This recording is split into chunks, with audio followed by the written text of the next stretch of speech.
Nous allons rencontrer avec un artiste dont on a déjà parlé ici. Oui. Il vous avait d'ailleurs offert un très joli dessin. Il s'appelle Que j'ai à la maison. Marc-Antoine Coulon. C'est l'un des plus grands illustrateurs de mode de ce temps.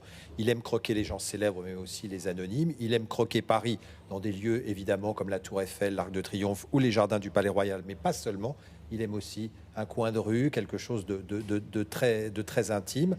C'est Inès de la Fressange qui l'avait découvert et qui lui avait mis un pied à l'étrier. Elle dit, en parlant de lui, « Je ne me lasserai donc pas de regarder encore et encore ces dessins, car on ne se lasse pas de la joie. » Et ça, c'est vraiment l'univers de Marc-Antoine Coulon qui publie ce très bel album, tout simplement intitulé Paris, qui paraît aux éditions Flammarion, rencontre avec un artiste majeur.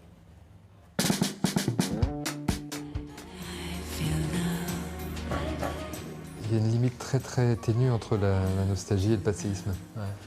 Et c'est intéressant d'être nostalgique, c'est dommage d'être passéiste. Je suis le promeneur dans Paris, le promeneur nostalgique, et qui se laisse capter par une émotion, une odeur, un parfum, une lumière particulière.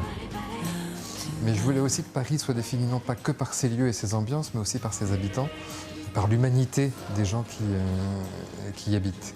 On peut rencontrer dans Paris Catherine Deneuve au détour d'une rue et puis des amis qui ne sont pas connus du tout. Comme pour les lieux aussi d'ailleurs. J'ai voulu des lieux célèbres et puis d'autres plus intimes. Il y a quelque chose de naturel et d'assez convenu dans le fait que Françoise Hardy, Catherine Deneuve, même, on a aussi Jeanne Moreau qui font partie d'un certain Paris, ou en tout cas d'une idée qu'on se fait d'un Paris rêvé, un Paris idéal, à travers la présence qu'elles ont pu avoir dans certaines images cultes. Je voulais aussi que le lecteur soit libre. Je trouve toujours très intéressant de laisser de la place à ceux qui viennent lire. C'est pour ça que je voulais qu'il n'y ait pas beaucoup de texte, vraiment le minimum, et qu'on puisse construire sa propre histoire, construire son propre univers avec les différentes pistes que j'avais semées. Sur une musique de Malcolm McLaren, Catherine Deneuve, cette chanson, ce bel album concept sur Paris. Regardez ce dessin de Gabriel Chanel.